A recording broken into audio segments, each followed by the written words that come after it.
કદાચ પાકને નુકસાન આવ્યું હોય તો આ લોકોને ભાગવું રાખવાવાળાને કાંઈ મળે નહીં. મળે તો કાંઈ પણ સરકાર તરફથી મળે એ ખેડૂને મળે. હેલો યુટ્યુબ ફેમિલી, કેમ છો બધા? મજામાં? આશા છે કે બધા મજામાં જ હશો. તો ફરીવાર એક નવા વ્લોગમાં તમારું હાર્દિક અને હાર્દિક સ્વાગત છે. તો ભાઈ આજે આપણું સવાર પડી ગઈ છે વાડિયુંમાં મોસાલી. સુરત ડિસ્ટ્રિક્ટમાં મોસાલી ગામ આવેલું છે, ત્યાં વાડિયુંમાં આપણી સવાર પડી છે. તો મસ્ત મજાનું ગુડ મોર્નિંગ થઈ ગયું છે. અને ભાઈ અહીંયા છે ને આંબાની વાડીમાં આપણે મારા બનેવીએ વાડી રાખી હતી ને આવ્યા હતા, કારણ કે ભાઈ હવે વાડીઓ પૂરી થઈ ગઈ ને એટલે આવ્યા. પણ ભાઈ છે ને અહીંયા વાડીનો જે અદ્ભુત નજારો અને કુદરતના ખોળામાં રમતા હોય ને એવો આનંદ અને અહેસાસ થાય છે ભાઈ. તો હાલો તમને હું વાડીનો એક સિનેમેટિક નજારો બતાવું.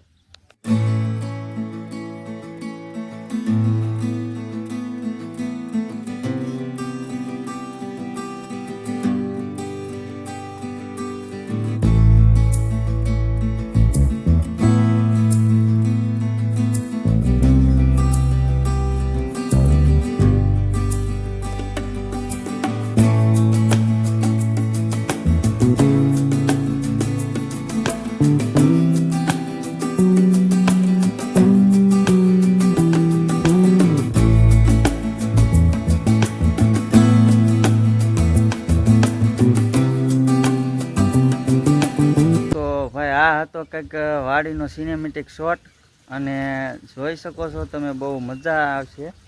અને કુદરતના ખોળામાં રમતા હોય એવું લાગે. અને ભાઈ કુદરતી નજારો હોય એટલે અલગ જ અનુભવ થાય. તો ભાઈ એવું છે. અને ભાઈ આપણે આજે આવ્યા હતા વાડી આવડા લોકોને પૂરી થઈ ગઈ છે, બરાબર. કેરી બેરી બધી એ લોકોએ ઉતારી લીધી છે, વેચી નાખી છે.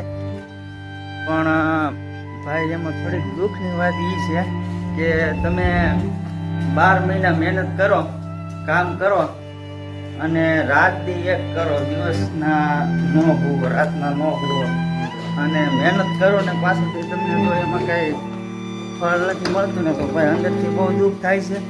તો એવું છે ભાઈ. આવડા જો મારા બનેવી બે રાતથી મહેનત કરી એને, પણ છેલ્લે એને મૂળગા પૈસા ક્યાં, જોકે કંઈ ગયા નથી. પણ એવું છે બધું. તો અંદરથી બહુ દુઃખ થતું હોય કે ભાઈ છે ને મહેનત આપણે રાતથી કરી, પણ ઉપરવાળાએ આપણને કુદરતે આપણે સામું કાંઈ ન જોયું. તો બસ ભાઈ એવું છે. આ તો શું છે, આપણા ગામની ઘટના કહેવાય. કંઈક આપણા કિસ્મતની વાત છે. આપણા કિસ્મતમાં હોય તો મળે, નકર ન મળે. તો હવે આ બધો સામાન થઈ ગયો છે કમ્પ્લેટ રેડી. ગાડી બાડી આવડા લોકોએ રેડી કરી નાખી છે, અને બધો એને સામાન ભરી લીધો છે. એટલી કેરી છે, તો એટલી હવે કેરી છે. આ કેરી લોકોને નફામાં છે એટલે એ કેરી થાય. એ બે હમાનમાં થાય છે હવે ઘેરે જવા માટે.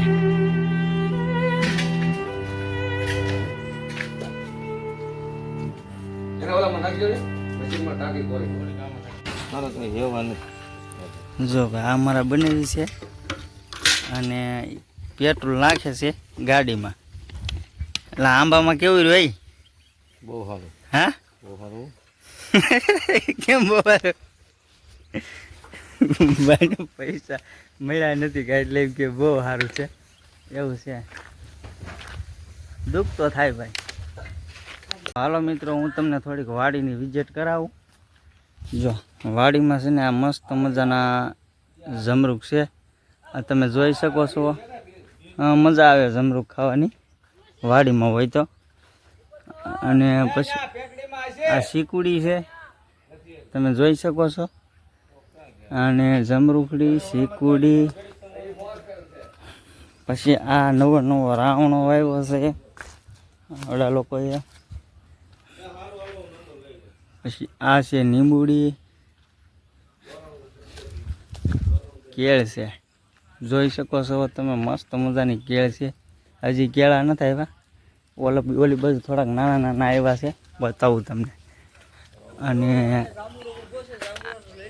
આ શું છે હવે કયો તમે, હાલો આપણને તો કાંઈ ખબર નથી, કોમેન્ટ કરો. આ હેનું ઝાડ છે, કોને ખબર છે, કરો કોમેન્ટ. અને જો આ મસ્ત મજાના નાના નાના કેળા આવ્યા છે, તમે જોઈ શકો છો. એવું છે જો ભાઈ, આ કેળા તો આવડા લોકોને નહીં મળે છે, શેઠ લોકો છે એને ખાવા મળશે, પણ અત્યારે આવ્યા છે એટલે હું તમને બતાવું છું. અને આ છે દાડમડી, જોઈ શકો છો તમે, મસ્ત મજાનું નાનું એવું ઝાડ છે. અને આંબાની વાડી છે ને પ્રોપર ખાલી થઈ ગઈ છે, આ તમે જોઈ શકો છો. આંબાની વાડીમાં હવે કાંઈ છે નહીં, કેરી હતી ઉતારી લીધી છે. અને ભાઈ વાડીમાં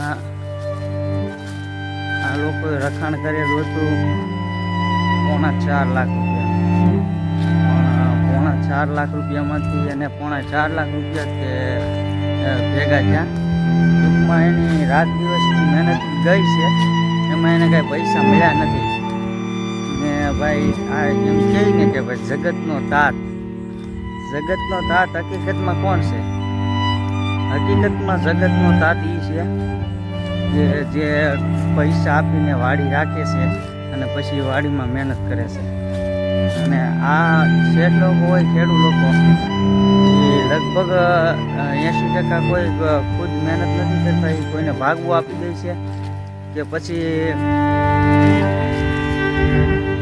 કોઈ આપણા ઓલા મતલબ કહેવાય કે ઉબડિયાને આપી દે છે, મતલબમાં ભાગ પૈસા લઈ લે છે. તો ભાઈ એ લોકોને શું છે કે પૈસા એ ખેડૂત લોકોને તો હાજર થઈ જાય. પછી વાત રહી મજૂર લોકોની, જે ભાગ્યા લોકો છે, એમ કે મારા બનેવી એને વાડી રાખી બરોબર, અને 4.5 લાખ રૂપિયા વાડીને આપી દીધા, એટલે ઓલા ખેડૂતને તો પૈસા ભેગા થઈ જાય વાડીના બરોબર. પણ હવે આવડા લોકોએ રાતથી મહેનત કરી, રાત નો ગણી, તડકો નો ગણ્યો, દી નો ગણ્યો, અને મહેનત કરી છતાંય તે વર્ષથી આખું એને લોકોએ મહેનત કરી આંબાની વાડી સાફ કેવી કરી જુઓ તમે. આ રીતે આંબાની વાડી એ લોકોએ સાફ કરી નાખી મસ્તીની. આમાં ખડે બહુ હતું, પણ એવું બધું કરવા છતાં એ લોકોને કાંઈ મજૂરી મળી નહીં ટૂંકમાં. તો પણ આ ખેડૂત પણ થોડાક સારા માણસ હતા, એટલે એ લોકોએ થોડાક પૈસા મૂકી દીધા, નકર તો એ પૈસા માથે આવત આ લોકોને. 1,10,000 રૂપિયા ખેડૂએ મૂકી દીધા, એટલે એ લોકોને ફાયદો રહ્યો. બાકી તો નકર એ લોકોને પૈસા તૂટેલા જ હતા એમ. તો ભાઈ આ છે રિયલ હકીકત. અને જો આમાં કાંઈ પાકને નુકસાની આવી હોય, કદાચ પાકને નુકસાની આવી હોય, તો આ લોકોને ભાગવું રાખવાવાળાને કાંઈ મળે નહીં. મળે તો કાંઈ પણ સરકાર તરફથી મળે, એ ખેડૂને મળે. તો જો કે અમુક ખેડૂત સારા હોય છે તો એ પાછા આપે છે ભાગ્યાને પૈસા થોડા ઘણા. બાકી નકર 80% 90% તો કોઈ પાછા નથી આપતા, જે ભાગ્યા પાસેથી લઈ લે છે. અને મતલબમાં સરકારી સહાય જે કાંઈ નુકસાની થઈ હોય તો સરકાર પાસેથી પણ લઈ લે છે. આવા પણ ખેડૂત બહુ જોયા છે. તો ભાઈ આ વાત આજ સુધી કોઈ કરી નથી. આ તો હું વાતમાંથી મને મગજમાં આવી ગયું કે ભાઈ હકીકતમાં જે નુકસાની જાય છે એ કોને જાય છે? હકીકતમાં નુકસાની જાય છે ભાગ્યાને. કેમ કે આ લોકોને તો બાપ દાદાની જમીન છે, એને કાંઈ ટેન્શન છે નહીં, અને એ ભાગ્યો આપી દે તો એ પૈસા તો એને મતલબમાં કુદરતી આફત આવી હોય તો આ લોકોને નુકસાની થાય છે. કોને? ભાગ્યા લોકોને.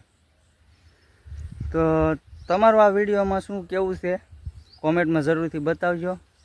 બસ ભાઈ આજના વિડીયોમાં આટલું, ને આશા છે કે તમને મારો વિડીયો પસંદ આવ્યો હોય છે. અને જો વિડીયો પસંદ આવ્યો હોય તો લાઈક, શેર અને સબસ્ક્રાઈબ કરવાનું ભૂલતા નહીં, જેથી કરીને મારા વિડીયો સૌથી પહેલાં તમને મળતા રહે. હાલો ત્યારે મળીએ પાછા એક નવા વિડીયોમાં, એક નવા અંદાજમાં. ત્યાં સુધી બધાને જય માતાજી.